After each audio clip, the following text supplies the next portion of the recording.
All right, in this video, I'm going to walk through my 2020 photo sales. I'll show you month by month, site by site, and then I'm going to compare 2019 to 2020 so you can see the best websites to sell your photos online in 2021. Now, in general, 2020 was a lower year for my photo sales through most of the year. So January through October, I saw fairly low sales, and they picked up in the end of the year around November and December.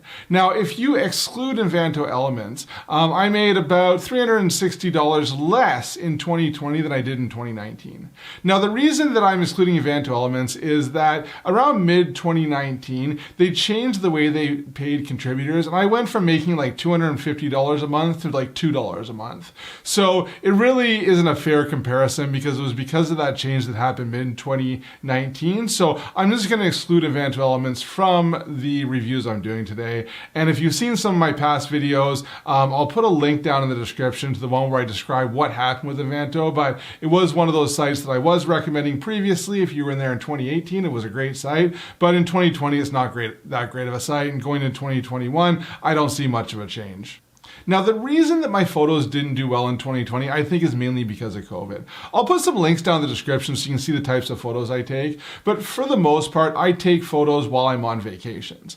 And because of that, a lot of my photos are used by travel companies. And the travel industry didn't have a great 2020 because of COVID. So I think that's one of the reasons why I saw lower sales.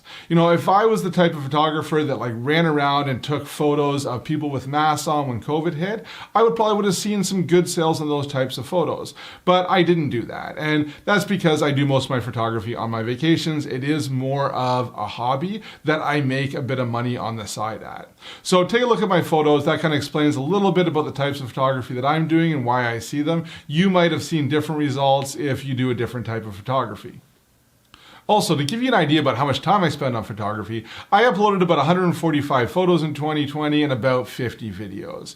Most of those photos were taken on vacations. Some of them, I went out a couple of times near where I live at sunrise and took some photos or took some videos, and I uploaded those as well. So I wasn't really spending a lot of time, uploading thousands of photos. I just did 145, and a lot of the sales, that $2,700, came from photos that I had uploaded in years past. Now, that $2,700 really just covers my camera gear as well as a lot of the software I use for, editing my photos. Now let's go in and take a look at the actual sales by site. Now, this is a huge change from previous years, as well as a huge surprise that Fine Art America was my top site. I've always made some sales on Fine Art America, but it's never been a lot. And because of that, I have not uploaded very many photos since like 2016. So all those sales on Fine Art America were photos that I uploaded more than 4 years ago. Now, the only reason that I can explain this is I think, people bought more on Fine Art America in 2020 than they did in past years. Probably because of COVID, right? People maybe weren't traveling that much. So they wanted some travel photos for their house. I think a lot of people got stuck at home, so they decided to redecorate, and then they would buy more, art photos on Fine Art America. So I think that really explains it. And because of this, I think Fine Art America is one of the sites that I'm going to focus on a bit more in 2021. Because I haven't uploaded there in about 4 years, I've got hundreds of photos that I have on other sites that I don't have on Fine Art America. And because I'm seeing such good sales, I'm going to start uploading those photos to Fine Art America. Now, one of the things with that site is they don't have a great bulk uploader. You can only upload 5 photos at a time. So it will take me a while to do, but if I can make an extra $400 or $500 in 2020 from those sales, I think it's worthwhile. Right? One of the things to note, though, is that the types of photos that I take are kind of art-worthy. I guess one of the reasons I take them is I do print a lot of photos and put them in frames on my walls to remember my vacations, right? And there was a photo that I took of my kids on a beach this year that we did a huge print and we put it up in our room. So when I am taking my photos, one of the reasons I take them is to hang on my own walls. So I really, like it when other people go on Fine Art America and purchase them and decide they're good enough for their walls as well too. So that's one of the main sites that I will be focusing on in 2021 because it did so much better in 2020.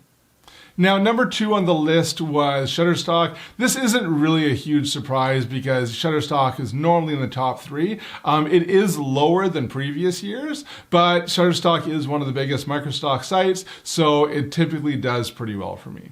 Number 3 on the site isn't much of a surprise either, Pexels. At the end of 2019, I was seeing a lot more donations coming from the very few photos that I had up on Pexels. And because of that, in 2020, I decided to upload all my photos to Pexels. So those 145 photos that I did, I uploaded them to Shutterstock, but I also uploaded them to Pexels at the same time. And I made a fair number of donations. So I'll continue that into 2021. All right, so those are my top 3 sites in 2020. So I would recommend that you upload to those sites in 2021 if you don't upload them to them now and you're looking for new sites. But what I think is more interesting is going and looking at the trend for some of the other ones, the change from 2019 to 2020. So for that, I'm going to go look, and I've got a yearly comparison. Now, what you can see here is that Fine Art America was the best site again. It was the biggest increase overall, followed by Pexels. Now, next on the list is Freepik. Freepik, I didn't have an account on Freepik in 2019, so I just started that like mid-2020. So it actually looks pretty good that I made $100 on it. However, unfortunately, I made that $100 in like the first 2 months that I had my photos up on Freepik, and then after that, I've only been making a couple dollars a month. On top of that, they've made it very difficult to get payments, and it's a bit difficult to upload there. So although it is high on this list, it's not really one of the best sites that I see a lot of growth for 2021. Now, next on the list is Pond5. I don't think that Pond5 is probably growing overall, but it grew a bit for me just because I started doing some more video uploads. So Pond5, I've had my photos up on Pond5 for quite a while, but Pond5 isn't really well known for like still photos, and I don't get a lot of sales on there.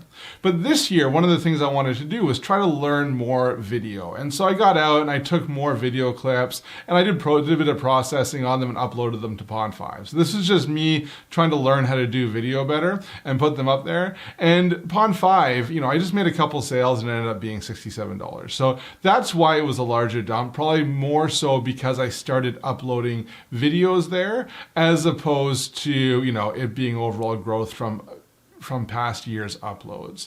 That being said, I am going to continue doing Pond5. I think if you do video clips, Pond5 is a really good spot to upload your videos to, and you should be uploading there in 2021. However, if you're just doing still photos, I wouldn't recommend uploading to Pond5 because I just don't think you're going to get that much sales, and it's really just not worth the effort. Now, the other thing we want to take a look at, not just the top of the list, but the bottom of the list. And this is a huge surprise. I did not expect that this was going to happen in 2020, especially as much as it did. But Adobe Stock was my largest decreasing site. So I made less on Adobe Stock more than any other site this year.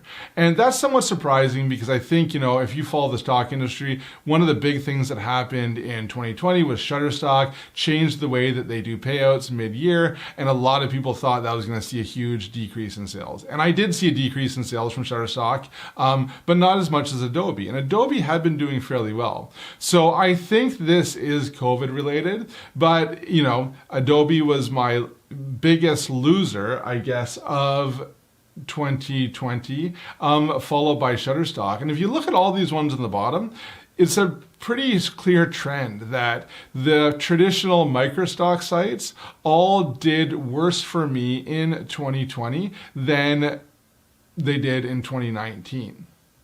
So the question becomes, is it still worthwhile to upload your photos to microstock sites in 2021?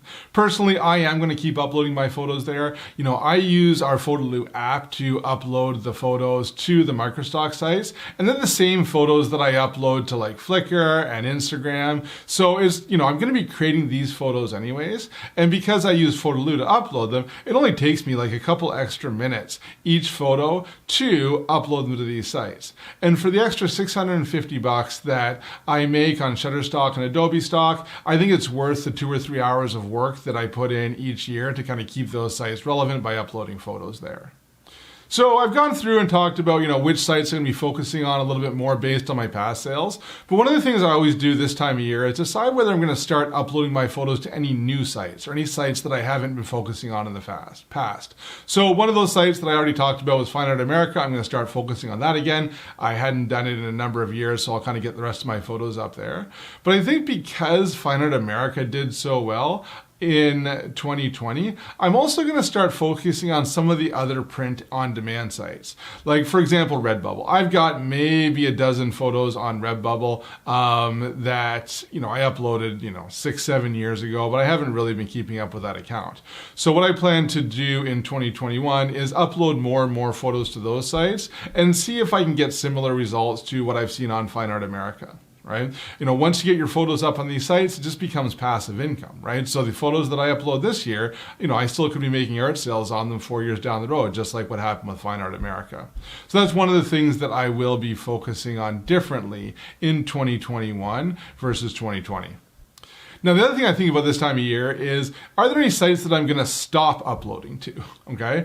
And right now, my uploading workflow is pretty streamlined. I use Photoloo to upload to all my sites. So I, upload to Photoloo and then it pushes my photos to all of the different sites right away. So it's not a lot of extra effort to upload to all of these sites. The only site that I currently upload to that I can't do with Photoloo is Pexels. But it doesn't take me that long to upload each photo there manually. And it's worth it because it's one of my higher sites. So I'm not going to take away any sites right now, I don't think. Freepik is one of those sites where I might decide to, take out mid-year if it doesn't pick up. But I'm going to probably do it for at least the first half a year to give it a chance and see, if the sales increase and go back to like what they were the first couple months.